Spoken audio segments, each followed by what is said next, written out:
Saint Joseph a percé un peu le mystère de ce saint et que l'on se penche sur les saints évangiles, il y a de quoi rester un peu perplexe. Ceux-ci, en effet, sont d'une très grande sobriété et on est fort en peine de trouver quelques paroles qu'aurait pu dire saint Joseph. Cependant, saint Joseph est loin d'être le grand absent de l'Évangile. Disons plutôt qu'il est le grand discret, le grand silencieux.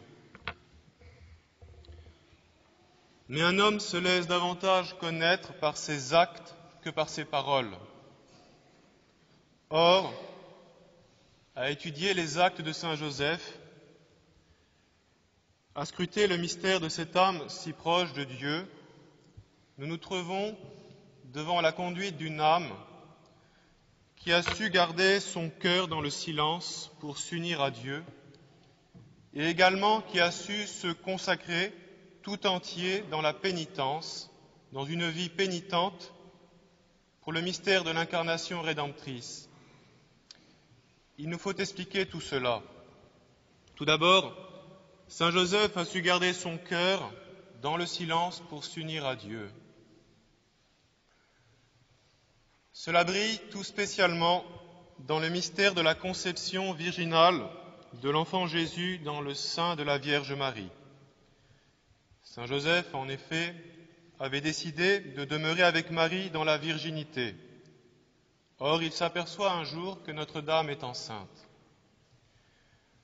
La conduite de saint Joseph est alors vraiment admirable. Il veut cacher dans le silence ce dont il ignore le mystère. Il connaît la vertu de Notre-Dame. Il admire l'Esprit de Dieu qui habite dans l'âme de la Sainte Vierge.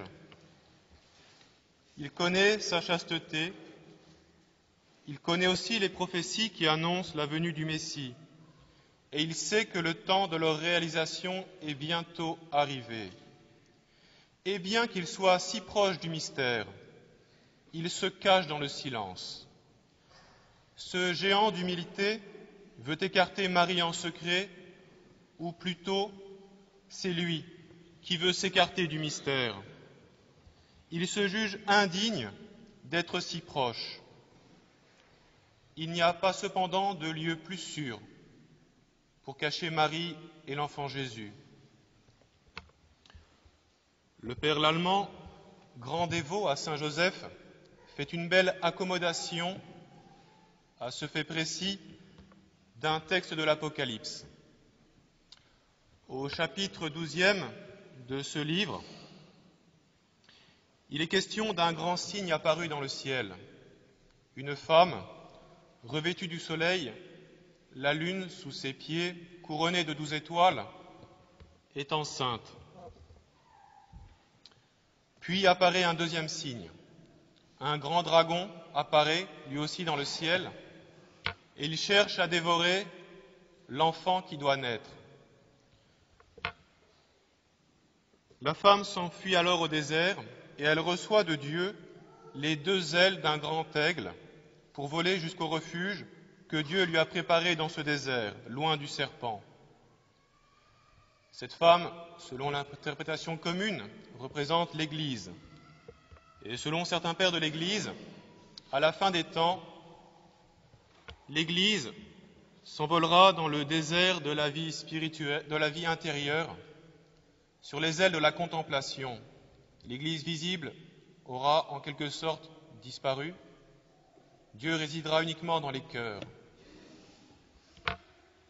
On applique aussi communément cette vision de l'Apocalypse à la Vierge Marie. Cette femme est aussi la Vierge Marie. Et le père Lallemand fait cette belle application à saint Joseph. Ce désert dans lequel la Vierge Marie s'est réfugiée, c'est saint Joseph.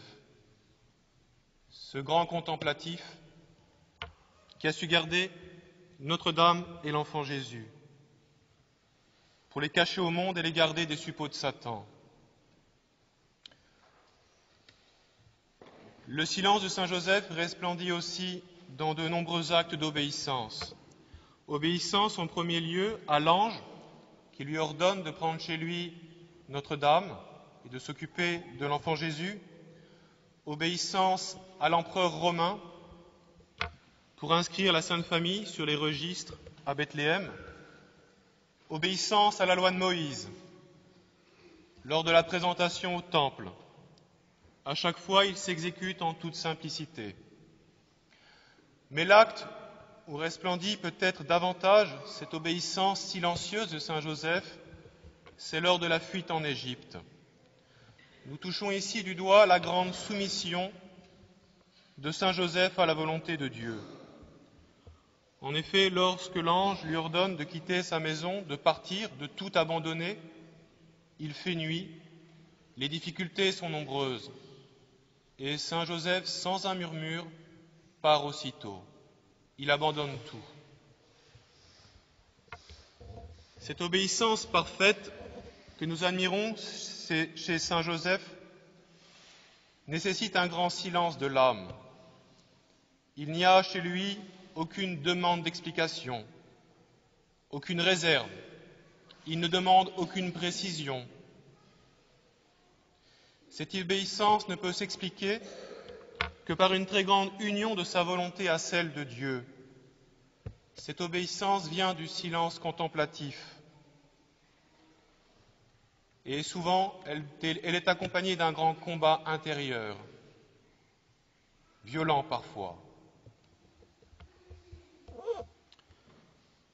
Deuxième point à noter, la vie de Saint Joseph a été une vie pénitente de travail, tout entière subordonnée à l'œuvre de la rédemption.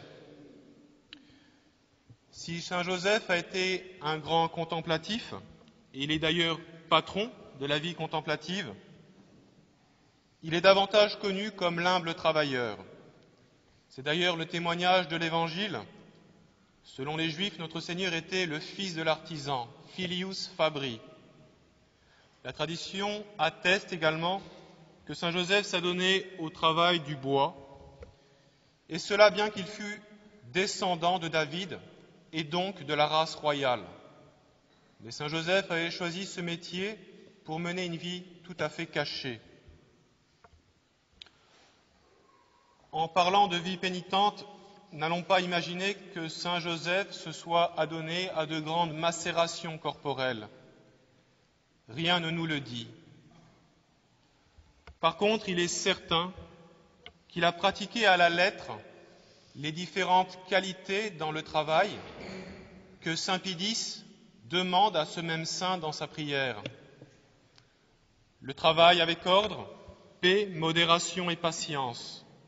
L'abnégation dans les difficultés de toutes sortes, les lassitudes sans nombre. Et surtout, une très grande pureté d'intention et le détachement complet de lui-même, sans aucune complaisance dans son travail ou dans les dons qu'il avait reçus de Dieu. Saint Joseph a su éviter également deux excès dans lesquels nous tombons facilement dans nos travaux, la paresse et l'activisme. La paresse, lorsque nous recherchons nos aises et que nous fuyons cette peine qui se rencontre tôt ou tard dans tout travail, c'est la loi depuis le péché originel. Tu travailleras à la sueur de ton front. En tout travail, il y a une peine. Et Saint Joseph a su affronter ces peines dans le travail avec une grande générosité. Le deuxième excès, c'est l'activisme. Il convient d'insister plus longuement sur ce défaut qui est plus subtil, plus caché. On se fait souvent illusion. L'activisme est aussi une certaine paresse. Mais là, au lieu de fuir le travail, on va s'y adonner tout entier, au-delà de toute mesure. Sous prétexte de travail, nous allons délaisser la grande occupation pour laquelle Dieu nous a créés, notre vie intérieure. Méditer sur Dieu, sur les choses de Dieu, sur les vérités éternelles, sur les mystères de la vie de notre Seigneur et de Notre-Dame. C'est la forme d'activité la plus haute pour laquelle nous avons été créés. c'est la seule qui restera au ciel. Et pour éviter cette activité de la prière, qui fait partie des 3 mortifications de Carême, et qui est la plus difficile, eh bien on se jette dans le travail physique ou intellectuel, l'étude des sciences, avec une ardeur redoublée, mais c'est un trompe-l'œil. C'est pour éviter cette grande loi de la prière à laquelle le bon Dieu nous a créés. Saint Joseph, lui, au contraire, a su toujours travailler sans aucun détriment pour sa vie intérieure, cette vie d'union avec le bon Dieu. Son intention a toujours été très pure. Il n'a jamais recherché dans son travail ni l'argent. Il se contentait du nécessaire pour faire vivre la Sainte Famille et donner le surplus aux pauvres. Il n'a pas cherché non plus la gloire humaine. Il a toujours affectionné la vie cachée. Bien au contraire, son unique but était la gloire de Dieu, faire plaisir au bon Dieu dans son travail. À quel signe reconnaît-on que nous sommes pris par l'activisme ? Tout d'abord, le monde de nos pensées, ces pensées qui tournent dans notre cœur. Elles sont toutes humaines, toutes terrestres, vaines, égoïstes. Tout converge vers notre petite personne ou vers les créatures. L'imagination, quant à elle, court à toutes sortes de chimères, sans aucune modération. La volonté, du coup, se retrouve sans force pour faire le véritable bien auquel Dieu nous appelle. La prière, la vraie prière. Les sacrifices aussi que Dieu voudrait que nous fassions. Ces occasions avec lesquelles il faudrait couper. Occasions dangereuses de péché. Chez Saint Joseph, rien de tout cela. Ses pensées étaient toutes tournées vers Dieu, vers notre Seigneur, sa volonté tout entière soumise à la volonté de Dieu. Nous l'avons vu par cette obéissance parfaite qu'il a su pratiquer. Ajoutons une dernière pénitence pratiquée par Saint Joseph, à laquelle on ne pense pas souvent, et qui pourtant comporte de nombreux sacrifices. L'homme vraiment surnaturel, nous dit Don Chotard, est esclave du devoir. Il est avare de son temps. Il met de l'ordre dans ses occupations et vit d'un règlement. Il comprend que, hors de là, c'est le naturalisme, la vie commode, le caprice, depuis le lever jusqu'au coucher. Saint Joseph a été dans son travail un homme éminemment surnaturel. Il a su ne perdre aucune seconde de son temps, et en même temps, il n'est jamais tombé dans la précipitation. Cela nous laisse deviner les mortifications sans nombre et dans une infinité de petites choses qui ont été pratiquées par Saint Joseph. Mais surtout, Saint Joseph unissait son travail quotidien au calvaire. Il avait compris, par les prophètes, que l'enfant qu'il nourrissait de son labeur était l'agneau qui allait être immolé sur le calvaire. Et c'est cela qui a donné tout son sens, toute sa valeur à la pénitence de Saint Joseph, cette union avec le sacrifice futur du calvaire. Qu'il en soit aussi pour nous dans chacune de nos occupations et que Saint Joseph nous aide à devenir nous aussi de véritables âmes intérieures. Ainsi soit-il, au nom du Père et du Fils et du Saint-Esprit.